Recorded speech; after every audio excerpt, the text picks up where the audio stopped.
श्री भागवत सुधा सागर शुक सागर का 8वां अध्याय समुद्र से अमृत का प्रकट होना और भगवान का मोहिनी अवतार ग्रहण करना। श्री सुखदेव जी कहते हैं, इस प्रकार जब भगवान शंकर ने विष पी लिया तब देवता और असुरों को बड़ी प्रसन्नता हुई। वे फिर नए उत्साह से समुद्र मथने लगे। तब समुद्र से कामधेनु प्रकट हुई। वह अग्निहोत्र की सामग्री उत्पन्न करने वाली थी, इसलिए ब्रह्मलोक तक पहुंचाने वाले यज्ञ के लिए उपयोगी पवित्र घी, दूध आदि प्राप्त करने के लिए ब्रह्मवादी ऋषियों ने उसे ग्रहण किया। उसके बाद उच्चैश्रवा नाम का घोड़ा निकला। वह चंद्रमा के समान श्वेत वर्ण का था। बलि ने उसे लेने की इच्छा प्रकट की। इंद्र ने उसे नहीं चाहा, क्योंकि भगवान ने उन्हें पहले से ही सिखा रखा था। तदंतर एरावत नाम का श्रेष्ठ हाथी निकला। उसके बड़े बड़े 4 दांत थे, जो उज्ज्वल वर्ण कैलाश की शोभा को भी मात करते थे। तत्पश्चात कौस्तुभ नामक पद्मराग मणि समुद्र से निकली। उस मणि को अपने हृदय पर धारण करने के लिए अजित भगवान ने लेना चाहा। परीक्षित इसके बाद स्वर्ग लोक की शोभा बढ़ाने वाला कल्प वृक्ष निकला। वह याचकों को इच्छाएं उनकी इच्छित वस्तु देकर वैसे ही पूर्ण करता रहता है, जैसे पृथ्वी पर तुम सबकी इच्छाएं पूर्ण करते हो। तत्पश्चात अप्सराएं प्रकट हुई। वे सुंदर वस्त्रों से सुसज्जित एवं गले में स्वर्ण हार पहने हुए थी। वे अपनी मनोहर चाल और विलास भरी चितवन से देवताओं को सुख पहुँचाने वाली हुई। इसके बाद शोभा की मूर्ति स्वयं भगवती लक्ष्मी देवी प्रकट हुई। वे भगवान की नित्य शक्ति है। उनकी बिजली के समान चमकीली छटा से दिशाएं जगमगा उठी। उनके सौंदर्य, औदार्य, यौवन, रूप, रंग और महिमा से सबका चित्त खींच गया। देवता, असुर, मनुष्य सभी ने चाहा कि ये हमें मिल जाए। स्वयं इंद्र अपने हाथों उनके बैठने के लिए बड़ा विचित्र आसन ले आए। श्रेष्ठ नदियों ने मूर्तिमान होकर उनके अभिषेक के लिए सोने के घड़ों में भर भर कर पवित्र जल ला दिया। पृथ्वी ने अभिषेक योग्य सब औषधियाँ दी। गौओं ने पंचगव्य और बसंत ऋतु ने चैत्र वैशाख में होने वाले सब फूल फल उपस्थित कर दिए। इन सामग्रियों से ऋषियों ने विधि पूर्वक उनका अभिषेक संपन्न किया। गंधर्वों ने मंगलमय संगीत की तान छेड़ दी। नर्तकियाँ नाच कर गाने लगी। बादल सदेह होकर मृदंग, डमरू, ढोल, नगारे, नरसिंगे, शंख, बेड़ू और बीड़ा बड़े जोर से बजाने लगे। तब भगवती लक्ष्मी देवी हाथ में कमल लेकर सिंहासन पर विराजमान हो गई। दिग्गजों ने जल से भरे कलशों से उनको स्नान कराया। उस समय ब्राह्मणगण वेद मंत्रों का पाठ कर रहे थे। समुद्र ने पीले रेशमी वस्त्र उनको पहनने के लिए दिए। वरुण ने ऐसी वैजयंती माला समर्पित की जिसकी मधुमय सुगंध से भरे मतवाले हो रहे थे। प्रजापति विश्वकर्मा ने भांति भांति के गहने, सरस्वती ने मोतियों का हार, ब्रह्मा जी ने कमल और नागों ने 2 कुंडल समर्पित किए। इसके बाद लक्ष्मी जी ब्राह्मणों के स्वस्त्ययन पाठ कर चुकने पर अपने हाथों में कमल की माला लेकर उसे सर्वगुण संपन्न पुरुषों के गले में डालने चली। माला के आसपास उसकी सुगंध से मतवाले भंवरे गुंजार कर रहे थे। उस समय लक्ष्मी जी के मुख की शोभा अवर्णनीय हो रही थी। सुंदर कपोलों पर कुंडल लटक रहे थे। लक्ष्मी जी कुछ लज्जा के साथ मंद मंद मुस्कुरा रही थी। उनकी कमर बहुत पतली थी। दोनों स्तन बिल्कुल सटे हुए और सुंदर थे। उन पर चंदन और केसर का लेप किया हुआ था।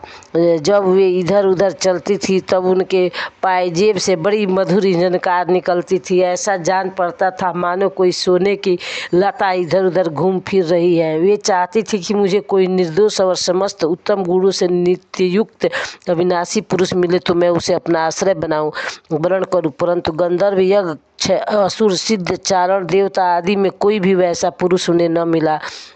ये मन ही मन सोचने लगी कि कोई तपस्वी तो है, परंतु उन्होंने क्रोध पर विजय नहीं प्राप्त की है।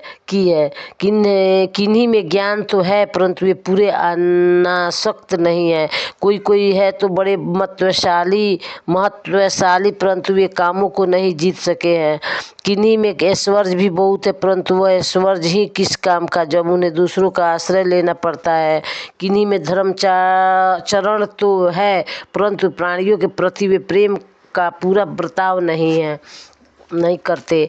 त्याग तो है, परंतु केवल त्याग ही तो मुक्ति का कारण नहीं है। किन्हीं किन्हीं में वीरता तो अवश्य है, परंतु वे भी काल के पंजे से बाहर नहीं है।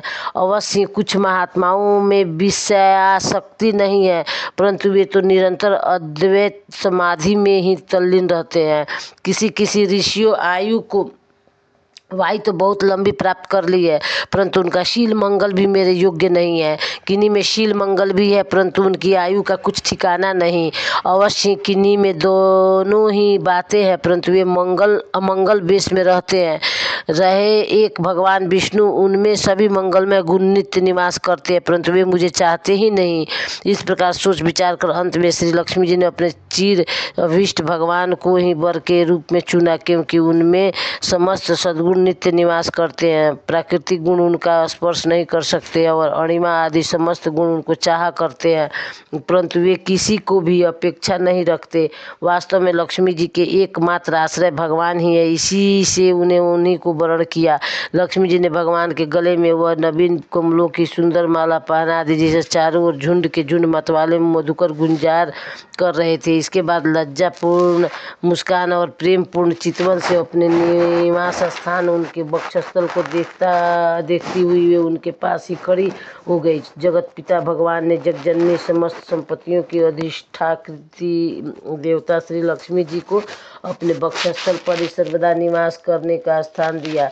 लक्ष्मी जी ने वहां विराजमान होकर अपनी करुणाभरी चितवन से तीनों लोकपति और अपनी प्यारी प्रजा की अभिवृद्धि की। उस समय शंख तुरही मृदंग आदि बाजे बजने लगे, गंधर्व अप्सराओं के साथ नाचने लगे। इससे बड़ा भारी शब्द होने लगा। ब्रह्मा रुद्र अंगिरा आदि सब प्रजापति पुष्प वर्षा करते हुए भगवान के गुण स्वरूप और लीला आदि के यथार्थ वर्णन करने वाले मंत्रों से उनकी स्तुति करने लगे। देवता प्रजापति और प्रजा सभी लक्ष्मी जी की कृपा दृष्टि से शील आदि उत्तम गुणों से संपन्न होकर बहुत सुखी हो गए। परीक्षित, इधर जब लक्ष्मी जी ने दैत्य और दानवों की उपेक्षा कर दी, तब वो लोग निर्बल, उद्योग रहित, निर्लज्ज और लोभी हो गए। इसके बाद समुद्र मंथन करने पर कमल नयनी कन्या के रूप में वारुणी देवी प्रकट हुई। भगवान की अनुमति से दैत्यों ने उसे ले लिया। तदंतर महाराज, देवता और असुरों ने अमृत की इच्छा से जब और भी समुद्र मंथन किया, तब उसमें से एक अत्यंत अलौकिक पुरुष प्रकट हुआ। उसका भुजाएं लंबी और मोटी थी, उसका गला शंख के समान उतार चढ़ाव वाला था और वह आँखों में लालिमा थी। शरीर का रंग बड़ा सुंदर सांवला था। गले में माला, अंग अंग सब प्रकार के आभूषण सुसज्जित, शरीर पर पीताम्बर, कानों में चमकीले मणियों के कुंडल, चौड़ी छाती, तरुण अवस्था, सिंह के समान पराक्रम, अनुपम सौंदर्य, चिकने और घुंघराले बाल लहराते हुए उस पुरुष की छवि बड़ी अनोखी थी। उसके हाथ में कंगन और अमृत से भरा हुआ कलश था। वह साक्षात विष्णु भगवान के अंशांश अवतार थे। वे ही आयुर्वेद के प्रवर्तक और यज्ञ भोक्ता धन्वंतरी के नाम से सुप्रसिद्ध हुए। दैत्यों की दृष्टि उन पर तथा उनके हाथ में अमृत से भरे हुए कलश पर पड़ी। तब उन्होंने शीघ्रता से बलात् उस अमृत के कलश को छीन लिया। वे तो पहले से ही इस ताक में थे कि किसी तरह समुद्र मंथन से निकली हुई सभी वस्तुएं हमें मिल जाए। जब असुर उस अमृत से भरे कलश को छीन ले गए, तब देवताओं का मन विषाद से भर गया और वे भगवान की शरण में आए। उनकी दीन दशा देखकर भक्त वंशा कल्प तरु भगवान ने कहा, देवताओं तुम लोग खेद मत करो, मैं अपनी माया से उनमें आपस की फूट डालकर अभी तुम्हारा काम बना देता हूँ।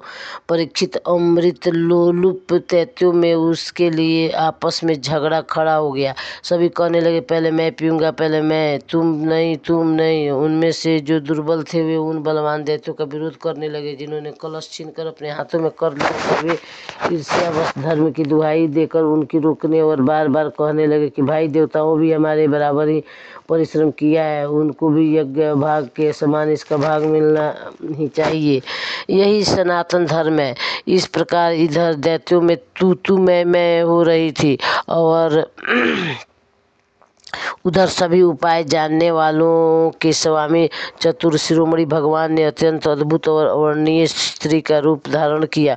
शरीर का रंग नील कमल के समान श्याम एवं देखने ही योग्य था। अंग प्रत्यंग बड़े ही आकर्षक थे। दोनों कान बराबर और कर्णफूल से सुशोभित थे। सुंदर कपोल, ऊंची नासिका और रमणीय मुख, नई जवानी के कारण स्तन उभरे हुए थे और उन्होंने भार से कमर पतली हो गई थी।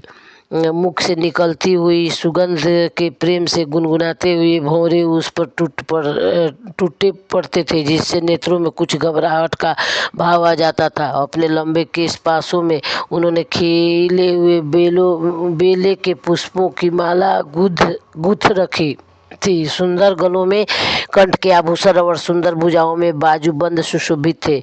इनके चरणों के नुपुर मधुर ध्वनि से रुंझुन कर रहे थे और स्वच्छ साड़ी से ढके नितंब दीप पर शोभायमान कोरधनी अपनी अनूठी छटा छिटका रही थी। अपने सल्लज मुस्कान, नाचती हुई तिरछी भौहें और विलास भरी चितवन से मोहिनी रूपधारी भगवान दैत्य सेनापतियों के चित्त में बार बार कामोद्दीपन करने लगे। प्रेम से बोलो लक्ष्मीपति विष्णु भगवान की।